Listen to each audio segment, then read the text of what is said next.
Yes. Okay, so we're starting the last session of our study of Judy Klitzner's book, Subversive Sequels. And I hope you've gathered that I really like this book. Every now and then a book comes along and it's both entertaining and enjoyable to read and to learn from. But it also kind of opens your eyes a little bit to some things that even having studied, Torah and Parshanut and all this stuff for decades and decades, there really is a lot there, and we don't know it all. And in reading her book, especially on the stories that she focuses on, I've learned really, I think, sort of perspective changing things on some of the stories. And this week it's most true when we delve into the stories of Sarah. And I'll just speak personally. Maybe you can share this experience that the early stories of Sarah are all, it used to seem very disconnected from one another to me. There's the story of Hagar and her, conflict with Sarah. And then there's the story of faking off Sarah as his sister to Pharaoh. Like, those seem very disparate stories. Like, they have nothing to do with each other. They're just, one-shot stories. Here's this weird story about Pharaoh and making him your sister. And here's this other story about Hagar. And here, oddly enough, is another story about another person with being your sister. And here's another story about Hagar. It just seemed to sort of bounce back and forth. But what I think Klitzner has done here is try to create a overarching storyline of Sarah, and to string these stories together as if they were an unfolding, a serial unfolding of profound aspects about Sarah Imenu, and Klitzner's claim is profound aspects about the perspectives and experiences of women, especially as it relates to motherhood. And that really, mysterious, remarkable, amazing, potent power which women have to, procreate, to create life. It's that I think Klitzner is claiming runs through all these stories. That's why she calls it forbidden fruit and the quest for motherhood. She's going to draw an analogy between the Eve stories. All of the Sarah stories are going to be reflected through the language of the Garden of Eden stories about the first woman. And so we're going to notice all of this resonant language in the Sarah stories as she quests for motherhood. That's really the overarching storyline, is Sarah's quest for motherhood. And to reclaim that in some way from the stories of Eve in the Garden of Eden. Okay.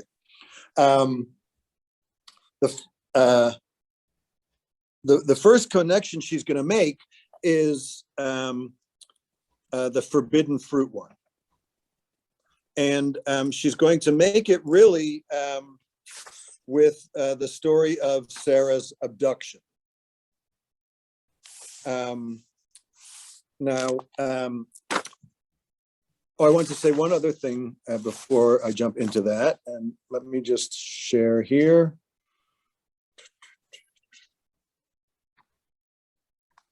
I'm doing this at shul, and I forgot I remembered to bring my computer, but I didn't bring my charger. So hold on a second here. Sharing a page is a little bit harder on the iPad.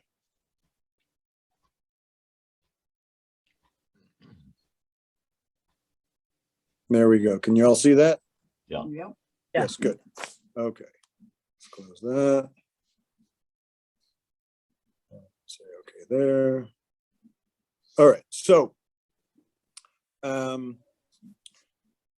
okay. So one other thing I want to say is one of the things I learned that I had never really noticed before is Sarah is the first woman who cannot have children. And she's kind of introduced that way. Once Chava leaves the Garden of Eden, they immediately get pregnant and start having children. If you remember, the story last time was that, albeit in a painful way, Chava was going to have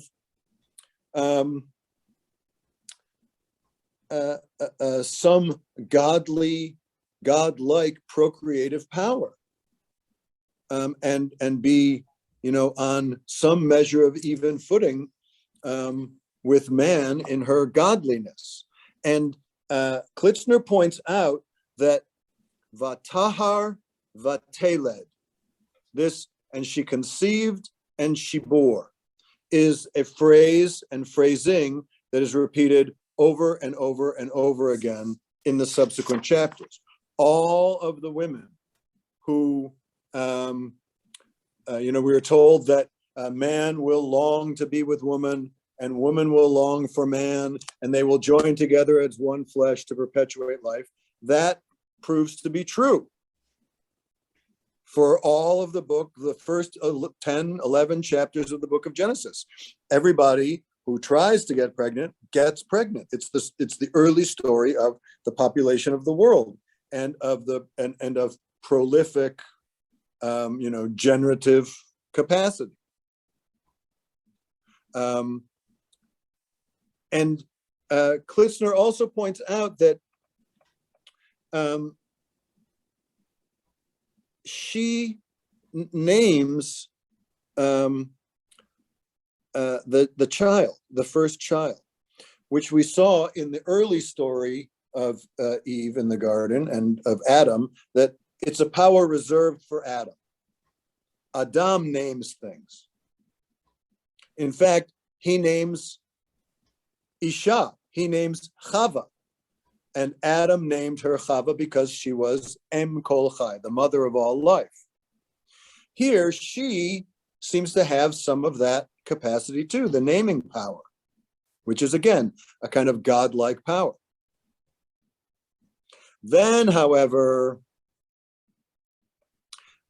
we meet Sarai, whose name is not yet Sarah. We'll see also there's a naming that happens with Sarah. Her name is changed, and we'll see who does that. At the crest of this wave of an almost continually ever fertile story of Genesis, that norm is suddenly called into question. Vatahi Sarai Akara. She was an Akara, a barren person. Ein la valad, which all the commentaries talk about how if you're sensitive to repetitive language, to say she was barren, you don't have to say she had no child. If you say she had no child, you don't have to say she was barren. So why the doubling? And you could kind of read it one of two ways. The commentaries fall in one of two basic directions. One is to say she was very barren, right? Like to emphasize the intensity. She was barren and had no child, like literally none. The other is to kind of qualify it in a more gentle way, to say she was barren and had not yet had children, meaning to kind of indicate to us, the reader, but don't worry, that's going to change.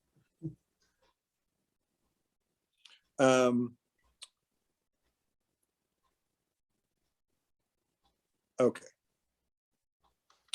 Remember, Klitzner last posed Eve and Adam as competitors for God's blessing and God's prophecy and direct communication. But God here only speaks to Abraham. God does not speak to Sarah. And it's strikingly obvious. Over and over again, God talks about Sarah, asks about her, but does not talk to her. God says to Abram, go forth, I will bless you. I will make your name singular, you, Abraham. You shall be a blessing. I will bless those who bless you, and curse him who bless you, and all the families of you shall bless themselves through you. All of that, including the promise of fertility, of becoming a great nation and many people, is given to Abraham. To which Abraham asks, what can you give me, seeing that I am childless? What does he not say? Seeing that Sarah is childless, right? He's, to him, that's not his concern. Abraham does not come off well in this. No matter how understanding we may be of what Abraham is going to go through in the next couple of chapters, he behaves badly. And that is the message of the, even though it sort of goes well for him, we're not meant to admire him. Now, any questions up to that point? I gotta speak if you're raising your hand. I can't see you, but just chime in. No, okay. Now, this next story is, I'm hoping you're basically familiar with it, but we're going to read through it, and it's really a bothersome story. I just want to say I've always been bothered by it, and I think there's no way not to be bothered by it. I'll qualify it still, because that's just my way, is to sort of present both sides of things. To say, I've never been in this situation that Abraham is in, where your life is on the line from hunger, where you have to leave your country to get to someplace that has food, right? There's that level of starvation. And where the outside culture believes that it's okay to kill, even if it's not okay to commit adultery. And now you have a beautiful wife, and it's either lie and jeopardize your wife, or tell the truth, be killed, and jeopardize your wife. So that's not a good situation, right? That's a lose-lose situation. But nonetheless, Avram doesn't really try to do any better. And I think we can hold him accountable for that. So let's read the story. Someone want to read this? There was a famine. I'm happy to read. Go for it. There was a famine in the land, and Abram went down to Egypt to sojourn there, for the famine was severe in the land.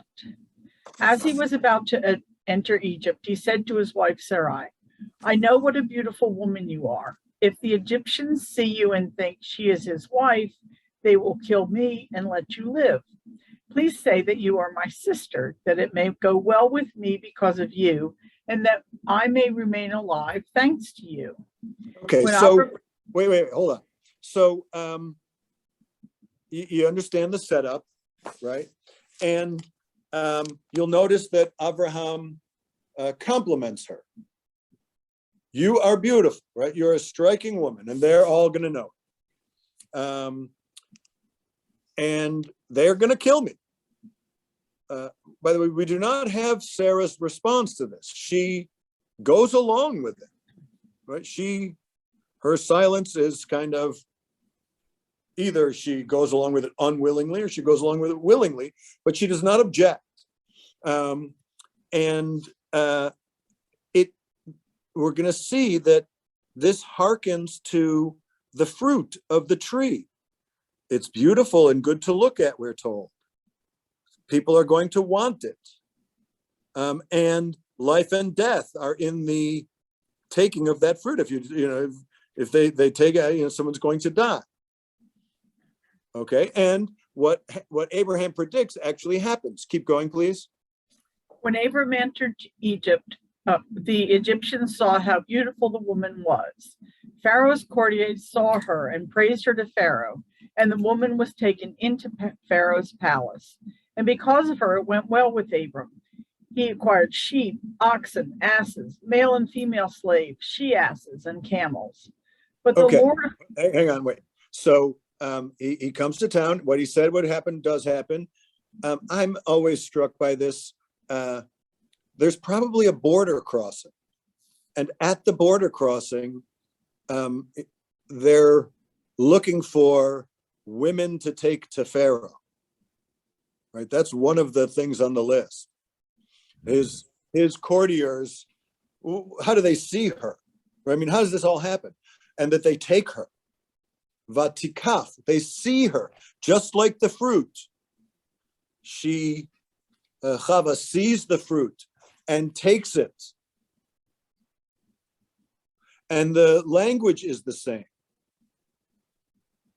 Right? Vatikaf, he was taken. And the seeing and the taking resonate back to, so that, and isn't Sarah the forbidden fruit? Hasn't God said, don't touch married women? That's the underlying assumption of this story. She's like the fruit. Okay, keep going. But the Lord afflicted Pharaoh and his household with mighty plagues on account of Sarai, the wife of Abram. Pharaoh sent for Abram and said, "What is this you've done to me? Why didn't you not tell me she was your wife? Why did you say she's my sister so that I took her as my wife? Now, here is your wife. Take her and be gone." And Pharaoh put men in charge of him, and they sent him off with his wife and all that he possessed. Right. So, interestingly enough, he says here several times, your wife, your wife, your wife, my sister, right? All references to Sarah are in some kind of possessive way. She has been kind of acquired in this way. And how does Pharaoh even know this? Pharaoh is afflicted and his whole household with some kind of mighty plagues. I mean, this must be intense. He immediately knows what's happening and what he's done, which he didn't know before. And the key piece is the sending off. Just like Adam and Eve are sent off, vayishalchehu, from the Garden of Eden, here too, they are sent off, vayishalchehu. Pharaoh, acting like God here, sends them off far away to make sure that they never come back. He put men in charge of them, just like the fiery angels outside the garden. Escorts to make sure they don't come back. This is not just a story about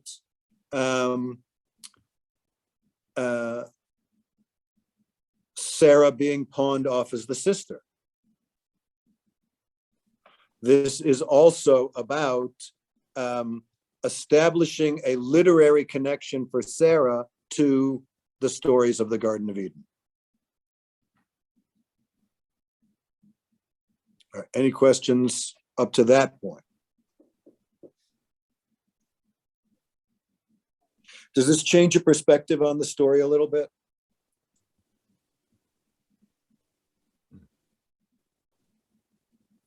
And anybody want to defend Avraham at all?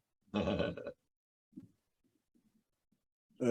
would. And doesn't he even work out better? Because does he get to, it says he gets to take all his possessions. So does he get to keep the sheep and the asses and the whatever else? Right.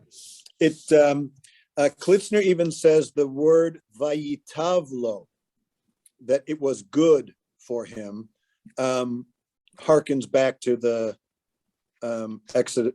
Genesis story, in which God routinely describes the creations that he's made as good. It's that may very well be, Barbara, the most troubling part of the story. Is that yeah, I would say it quite the opposite. Rather than defending Abram, it makes him look worse, because he's profited. He's profited off of essentially selling his wife. Right now, it's not just, and it does seem like he says he intends that, like that it might go well for me because of you, and now he's like, he's pimped her. It's not just we made an accommodation so that we don't get killed. Okay, like, lose your honor, lose your life. Like, all right, that's at least an argument, a debate, right? But this, pimp your wife or, and profit from it, that's the thing. It feels bad, doesn't it? Yeah. Because yeah, go ahead, Stuart. So can you help us understand, interpreting this through the lens of current day women's movement and where women sit in our consciousness? I mean, if we were looking at this, reading this together 30 years ago, which is in all of our lifetimes here, would we be seeing it differently? How do we perceive women in the Torah being different depending on 30 years ago compared to today? Yes. I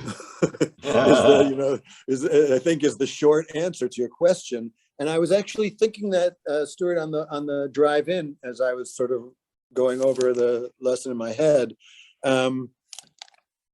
It's really, when you read the story this way, and you read it from a Sarah perspective, and you see all these stories not as the story of Abraham and Hagar, and Abraham and Avimelech, and Abraham and Pharaoh, and Abraham and the angels and messengers of God, but you see this as a continuation of the Eve story. This is the women's Torah here. Abraham is extraneous to the story. These stories are not about him. He's in them, and his role is significant, but they are motivated and driven by Sarah. That just would not have been a perspective a generation ago. All of the feminist literary theory and contributed tremendously towards all of that kind of scholarship. And I sort of surprised myself, Stuart. My own sins I'll proclaim today. I'm a pretty open-minded person, and I'm I'm a feminist. I have been for a long, long time. I grew up in that generation. I grew up with great role models of women, and et cetera, et cetera. I married a very strong, passionate feminist. But sometimes I'm an old fart, right? I'm an old fuddy-duddy, and I can't help. I'm a child of my age, just as everyone is. I can't help that. I can try to be aware of it. And I caught myself in the car today saying, gee, this is why it's kind of important. There should really be, a woman's commentary on the Torah. Women haven't been saying that for 40 years, wake up. What, you just realize? I didn't just realize that, but, I had it snuck up on me that I thought, gee, this is a good case to be made for just read the whole thing only from that perspective. How much more you have to gain from your understanding, no matter who you are. Well, I would love to have Barbara and Margaret and Marcia and others comment from their own experience and their perspective in the women's movement.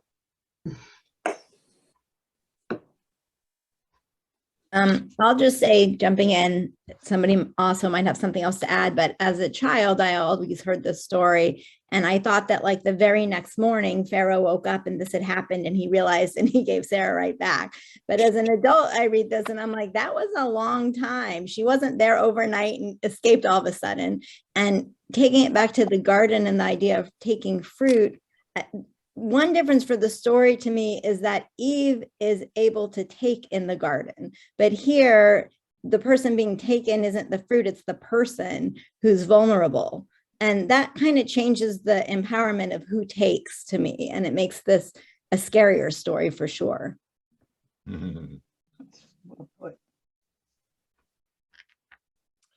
Yeah, it's, this is not a gentle story from the woman's perspective. No, it's Klitzner calls it her abduction. Right. And I thought like, yes, right. Like, yes, like that alone, I think would not have been the language used to describe this story when the women on this call were in Sunday school.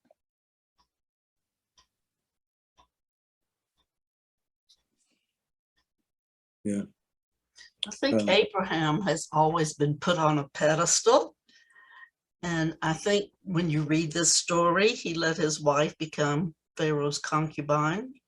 I think it really lowers his esteem. I don't think he's so great now. Didn't he do this a second time, or is it? No, yeah. Someone. We're going to see it very soon. He does it very soon. Yeah. And that too, right? Like, see, now I'm thinking about that story from the Sarah line of the narrative. I'm interested in what the story, that second story where it's Avimelech, not Pharaoh.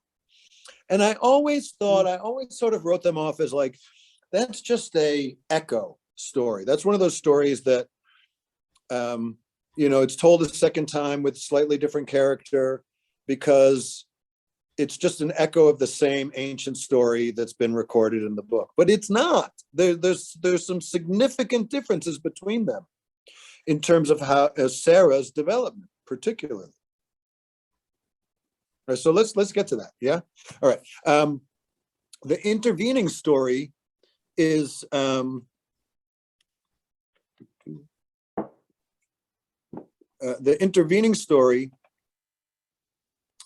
is Hagar.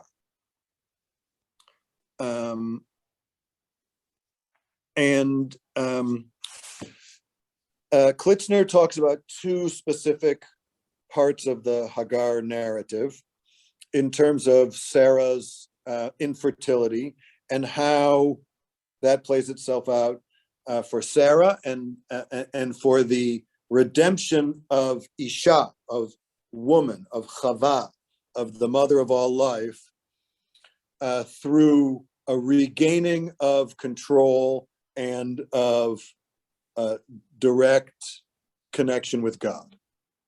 Those are going to be the measures by which we determine whether or not Sarah in some way redeems Chava. Sarah, Abraham's wife, even there, had borne him no children. The barrenness, the lack of children is still Abraham, describes Abraham. She had an Egyptian maidservant, a Shifcha, whose name was Hagar, and Sarai said to Abraham, so she comes up with a plan, all on her own. How am I going to give Abraham children? Well, I have a subservient person to me, and I can give him her, and through her, the Lord has kept me from bearing. I think that's interesting, right? She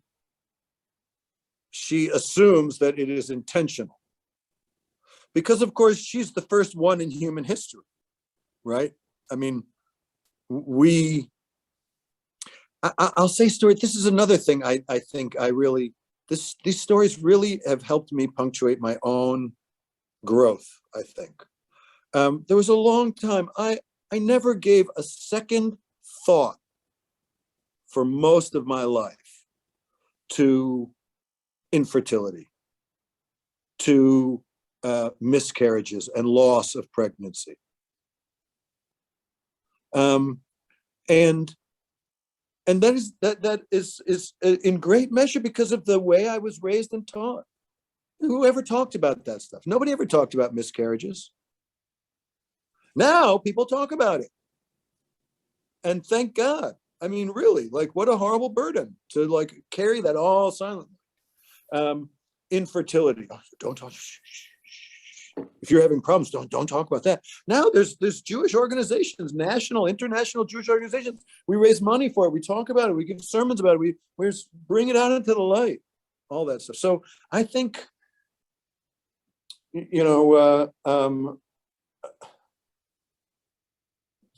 feminist wisdom has opened a lot of that stuff up, and we're just at the beginning of that change of perspective. So we read these stories now, and there's a discussion of infertility, a modern, open discussion of it. So she comes up with this plan: consort with my maid. Perhaps I shall have a son through her. And Klitzner plays on the Hebrew here. Ulai ibaneh mimena. Bona ulai ibaneh. I will be built up. And she points out that this is the exact same word used for what happens to the rib that's taken from Adam's side. It is built into the Isha. And so she, again, Sarah's dialogue and narrative harkens back to Chava. She's saying, maybe this way I can become more than built up, more than just Isha, taken from the side of man, derivative and subservient. And Abraham does it, right? I mean, I think that is also kind of, that's a moment. She comes up with this plan. It's self-serving, but it is her plan, and Abraham does what she says. Now, this is the other Hagar narrative. So she takes Vatikach there again. She takes Sarai. Sarai takes Hagar. After Abraham dwelt in the land for 10 years and gave her to her husband Avram as a concubine, he cohabited with her and she conceived. And when she saw that she had conceived, her mistress was lowered in her esteem. This caused conflict. Right? It did not play out the way Sarah thought. This is a false start in Klitzner's estimation. Sarah tries to regain a measure of equality by introducing a measure of inequality, meaning here, I'm subservient to you, well, she's subservient to me. So you take her and do with her, and that will benefit me. I'll be built up from that. But not so. And she kind of blames Avram. Now, see, she's pregnant. Yeah, because you offered him. I am lowered in her esteem. Let God decide between you and me. And so Avram says, the maid is in your hands. You do what you think is right. And Sarah, of course, becomes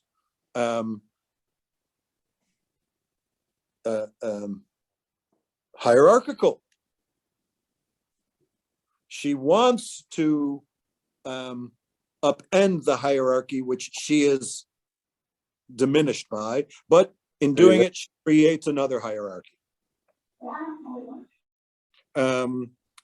Isn't this also part of the critique of social revolutionary movements, that they often step on the toes of other groups of people as they make, arrangements for doing what they want to do. The whole discussion of women's suffrage, which basically part of the success of early women's suffrage was to make sure that Black women were excluded. Like, you don't mean all women, right? No. We just mean white women. Okay, that we can do. Things like that, where it's very hard for trauma and traumatized populations not to repeat that trauma and to transmit it further on as it goes through. And it's part of the start and stop of all revolutionary movements, is that they, like this story here, this is the story of a false start and a wrong step. And frankly, that's very liberating to me. In understanding this is an arc about the development of Isha and Chava and Sarah and who and what women are, now I don't need it to be perfect. It's not. There's not a smooth evolution of people's growth. This is the story of internal struggle and of the growth from childhood to adulthood and to the recognition of consequence and things that happen.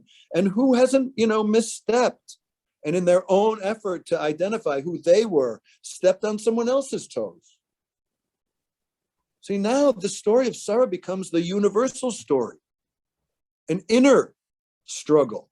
Hagar and Sarah it's an inner conflict too. And I've always responded best to the Torah when I read the stories as a story about me and us and who we are. It's not really about Sarah and Avram. It's about you and me. And I'm those voices. I'm Hagar over here. How the hell did I get in this situation? And I'm Sarah over here. I wanted this to work, and I wanted, if I gave him a child, he'd love me more. Right? But the voices, right? We have these voices in our head. Okay. Any questions here? I just want to do a little bit more text, and then just open it up all around. Okay.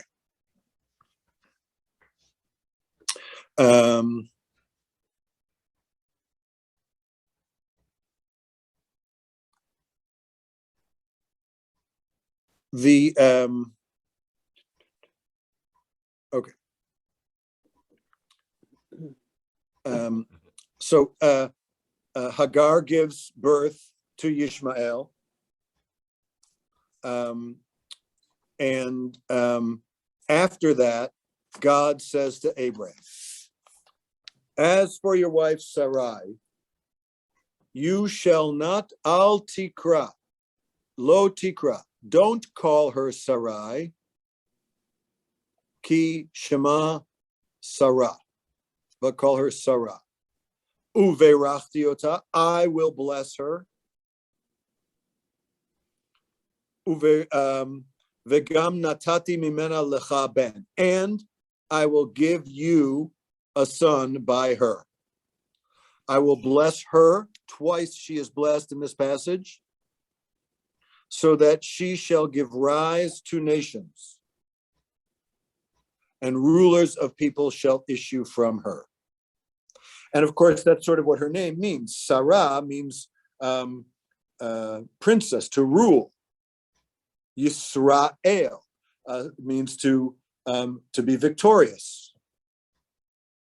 and to govern. So the name change here, like don't call her, like both of the namings in the Garden of Eden, naming her Isha and naming her Chava, now woman's name is changed again, this time by God, and this time with two blessings.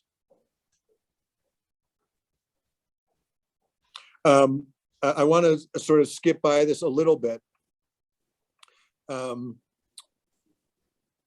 but when Abraham is told that, he doesn't believe it. But God says, no, this really will happen. And then this is the last passage I want to look at.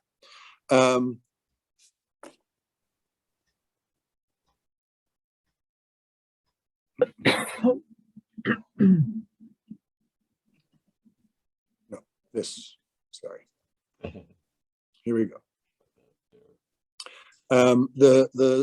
This is the passage that you were talking about, Margaret, about the second story of passing off his sister.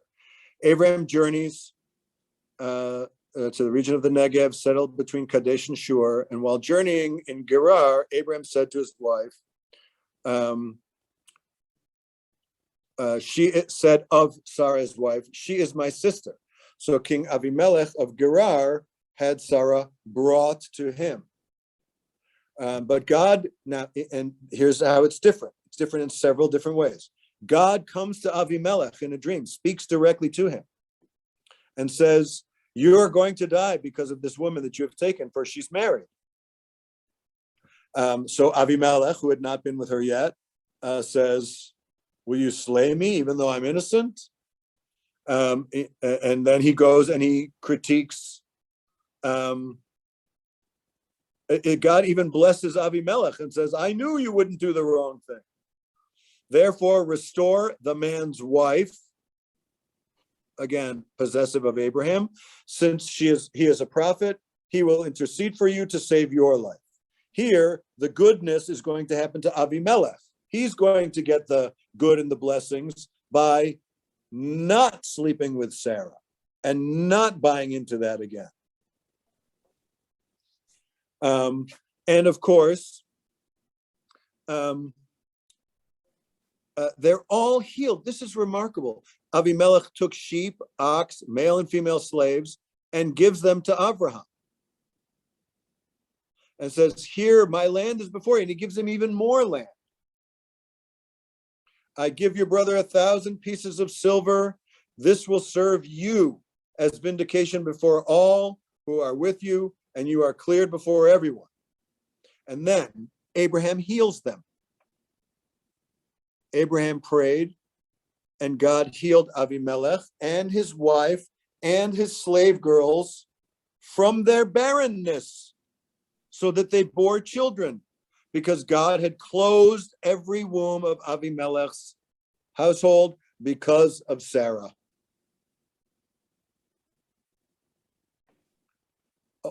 I mean, I never really caught that aspect of that second story before. Yeah. Avimelech's whole community is afflicted with instant barrenness. And God speaks to him. Avimelech saves himself. Avimelech chews out Abraham, still gives him the wealth. And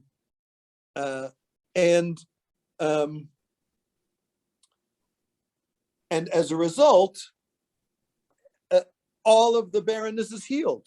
And then in the very next passage, Sarah is told she will give birth. And even though, well, let's look at, I just want to look, okay, one more passage, because this is really, the one thing I really also appreciate about Klitzner is she pointed out this notion to me, that the word tent is mentioned like 5 different times in this passage. They say, where is Sarah? She's in the tent. He hastened to the tent, and the tent, and the tent, and the tent. I'll return to you next time. Where is she? She's in the tent. To kind of convey that this almost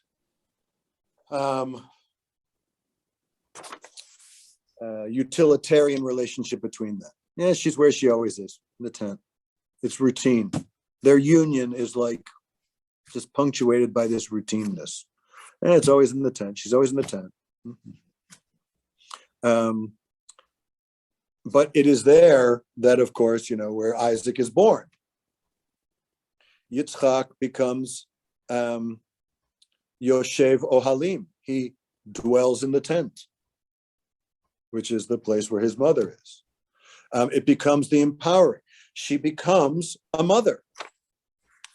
And Sarah at the same time.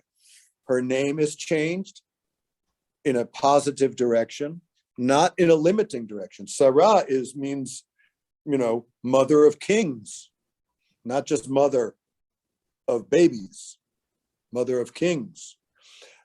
She's twice blessed by God. She is protected by God from Avimelech, and Avimelech himself is also protected, unlike Pharaoh. The second story kind of shifts that dialogue. And by the way, now Hagar and Yishmael are also in some measure made whole, because they will also become a great nation. So it's not perfect. Right? I'm not trying to, she doesn't tie a neat little bow around the whole thing. It's not about that. It's about seeing an arc of a story about Sarah through all of these stories, and how all of them, through their language and the subtle movements of Sarah through them, both reckon to the early Genesis stories, and try to change and undermine them in a redemptive way towards Sarah and women. From forbidden fruit to motherhood. All right. Questions, comments, reflections?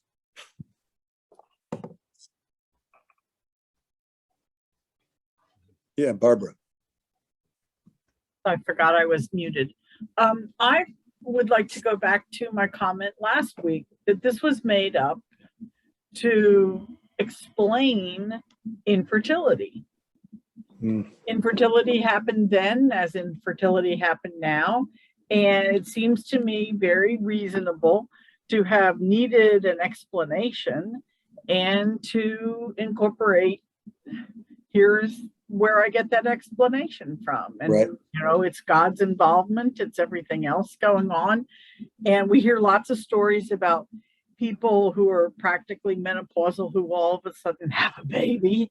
And all right, so here we have that explanation. And I'm not trying to say this specifically to Shira, but to everybody, to everyone, it's an explanation for something they didn't understand.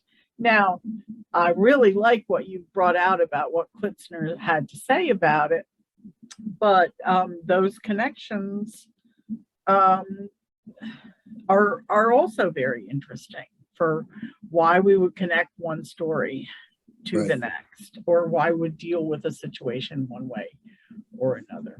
So I will say, I feel like of all the comparisons she makes, this one is the most her construction, I think.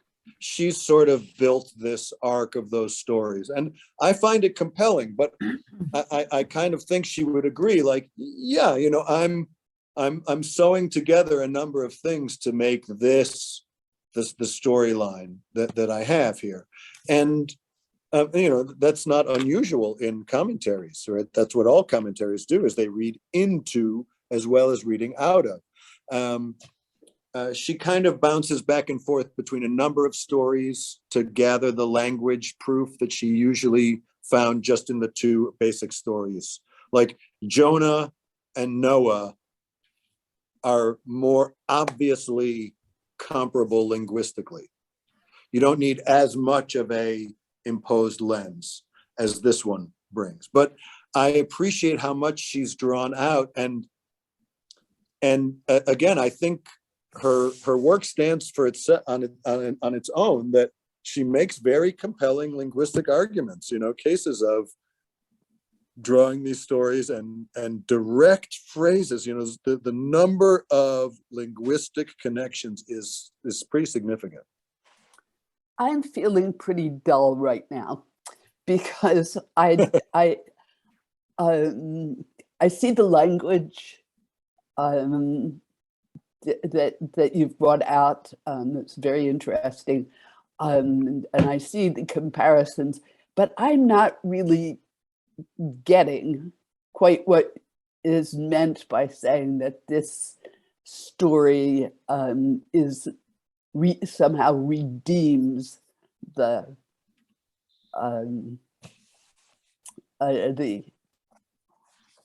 story of.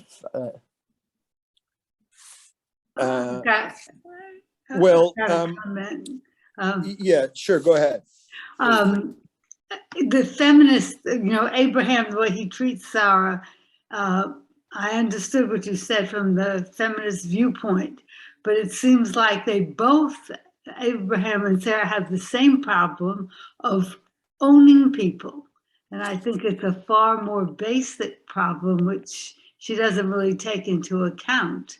In other words, Sarah thought she could use her handmaid, like that she owned her just like Abraham owned Sarah, but yet that wasn't said that's so bad, or I mean, it had a bad outcome, so I guess we were told that it was bad, but at the end of all of it, Abraham is told to listen to Sarah, Shema B'kolah. And why is Adam punished? Because you listened to the woman, right? It's the Adam is punished for ki shamata lekol, because you listened to the woman's, what she told you to do. We don't like the kicking out of Hagar. I don't think we're supposed to necessarily like it, but Abraham is told, Kol asher tomarna Sarah ishtecha shema b'kolah. Whatever Sarah tells you to do with regard to Hagar, do it. Well,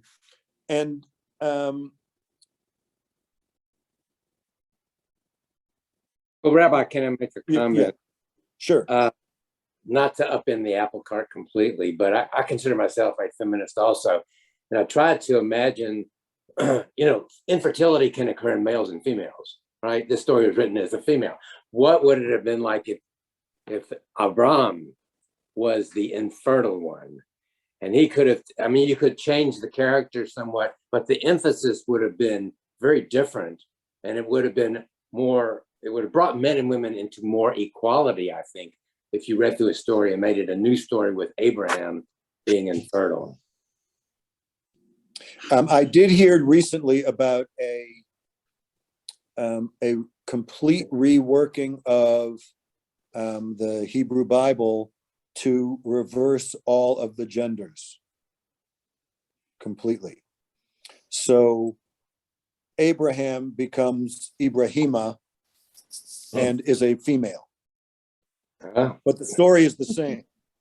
Okay. Like, what if, Freaky Friday kind of thing. Like, what if you woke up and suddenly, the mom was the kid and the kid was the mom, right? And I thought a lot of things will be revealed by that exercise, right? I don't know what it will do, but I have a feeling like a lot of things you never realized before will be revealed by changing really just one small aspect, but one fundamental aspect of the story. Margaret, let me read you two short things that she says, Klitzner says, to try to make her case. In two ways, we have viewed Sarah's story as a subversive to the Garden of Eden narrative. In one sense, her narrative points to a negative reversal, away from the majestic, fully enabled Adam, as well as from the cherished, though subordinate Isha. Although Abraham leaves his father's home, he never achieves the ideal of Genesis 2, cling to your wife as one flesh. In fact, instead of leaving his original family, twice Abraham does the opposite. He relinquishes Sarah, claiming that she is his sister, takes his married family and turns it into his original family, thereby symbolically leaving his wife in order to return to his birth family. But the story's subversive in another, more optimistic sense. she says a little further on. Her narrative calls into question any claim that God's subordination of woman in Genesis 3 was fixed and enduring. God's pronouncement of your desires shall be to your husband and he shall rule over you is, it at first proves to be true about Sarah because she goes along with what he says with Pharaoh. But by the story's end, as the prime mover towards change, God has instructed man and encouraged woman. In response, Sarah slowly gains confidence, first hearing more actively, then speaking more clearly than ever before. And of course, Abraham is commanded, regarding all that Sarah tells you, heed her voice. So I think that her claim is the fixed subordination of woman from the Garden of Eden stories is at first reinforced here, but through the stories of Sarah is turned around. Sarah becomes more of an equal, and Abraham has to listen to her.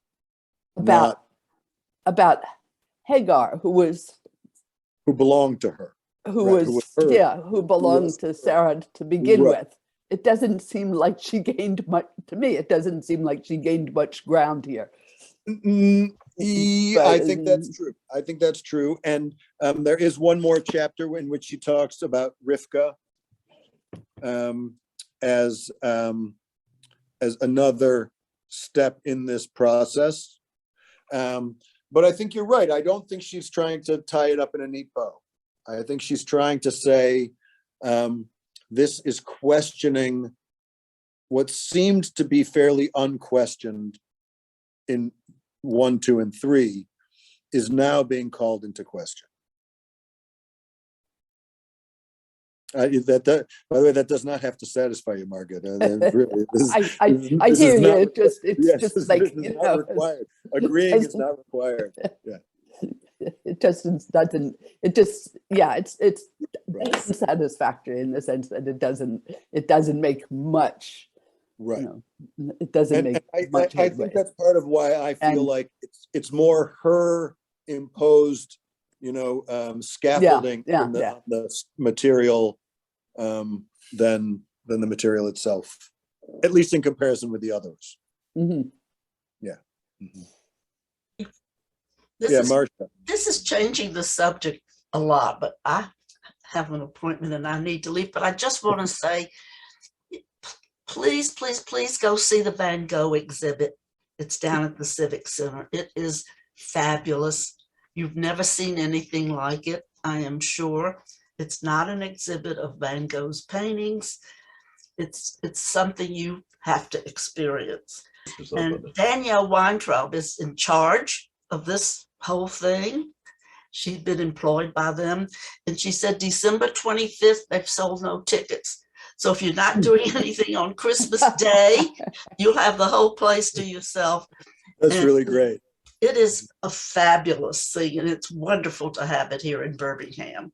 Maybe we can organize a synagogue, Van Gogh and Chinese food expedition. Go see Van Gogh and then afterwards go out for Chinese. All right, I think we might have planted an idea there. That's a great idea. I like that. Yeah, I like that. This is also, it's back to the text, but also slightly off subject of the Eve story in connection to this.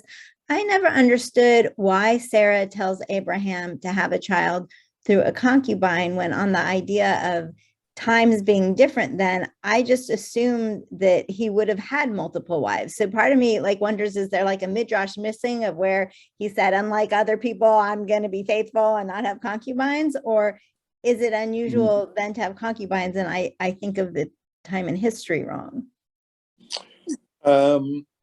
That's a very good question. I don't really know. There's no explanation of the term shivcha, right? It just, the Bible just says, and Hagar was her maidservant, shivcha.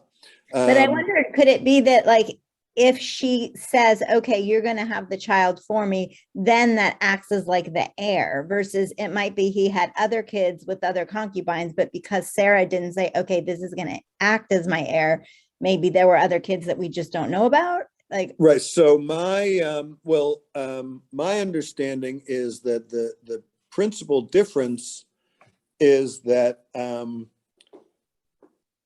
the son of Hagar will be Abraham's inheritor, right?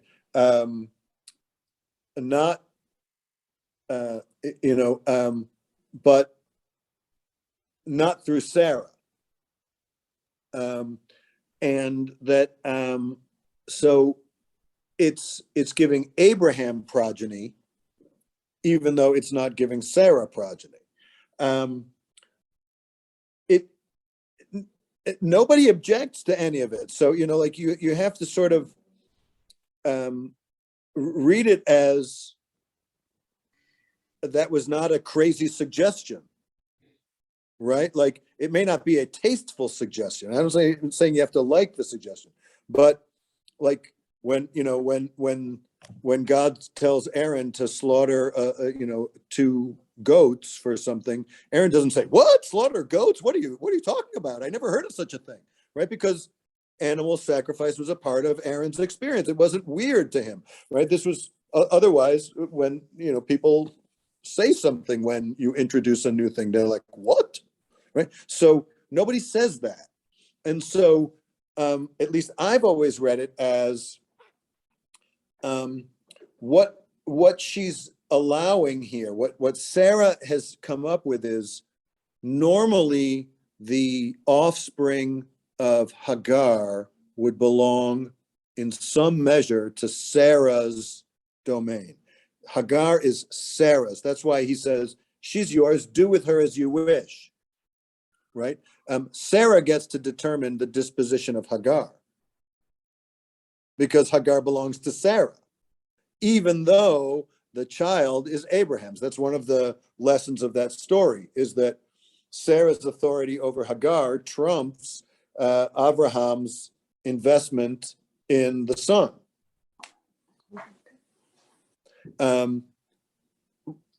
Whether or not maidservants were routinely used to populate the man's household, I don't know.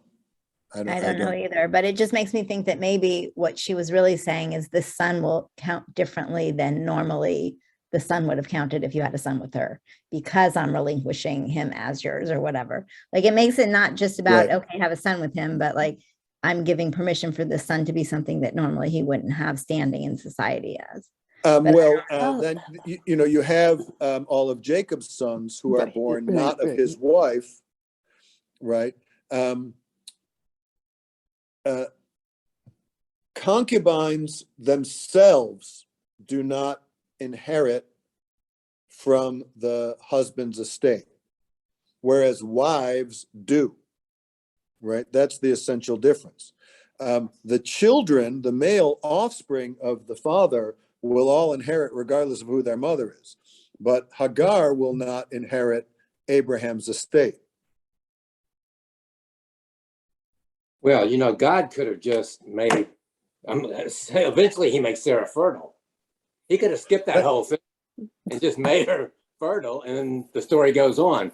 But now we have this tension between the Muslim and the Jewish people about, because I'm not sure that Muslims would interpret the law as you had just interpreted for us in that way.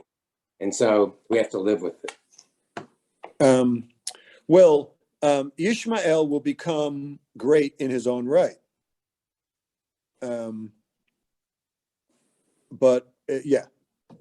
Our story is, and the text is quite clear, Ki b'Yitzchak yikareh lecha zera. It is through Isaac that you will be called progeny. Like your future children will be through him, not through him.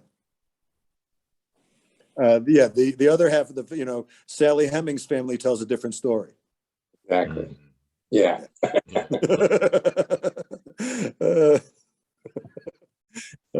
Maybe there's a little lesson to be learned there from the Hagar story about that. Yeah, interesting. The Midrash, by the way, claims that after Sarah dies and all that other stuff happens, when Abraham is even older, he marries again. Right at the end of the whole story of the binding of Isaac, Sarah dies. Abraham remarries. He marries a woman named Keturah, who is Egyptian, interestingly enough. And the Midrash says Keturah is Hagar. Oh. I mean, the Midrash doesn't like characters who just appear and don't do anything, right? Like Keturah, like, wait a minute, why would you tell us about her if it was just to mention her name? So, and because she's Egyptian and Hagar was Egyptian, and because Abraham did not want to send Hagar away, right? I mean, he doesn't want to do that. She is the mother of his child. He had sex with her, right? I mean, who knows what kind of relationship they had.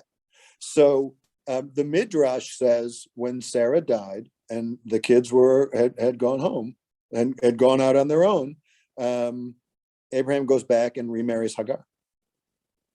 That's not what the Torah says, but that's how the rabbis read Keturah. They say Keturah zot Hagar, which is such a wonderful little piece. I mean, it's weird, right? But it's interesting. They recognize some connection that Abraham and Hagar had that transcends the lineage and inheritance story.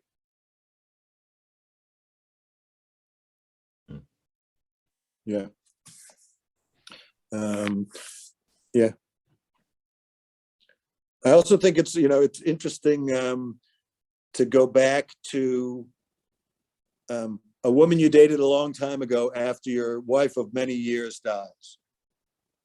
Right, that's an interesting kind of dynamic, I think, independent of the Hagar, Sarah, Muslims, Jews, Ishmael, right? All that story. Just like take all the ethnicity, family story out of it. The idea that you would have held something for this person, but not acted on it because of a larger obligation that you had / felt. And then when that obligation remediates itself, you go back to a measure of comfort and something that you miss.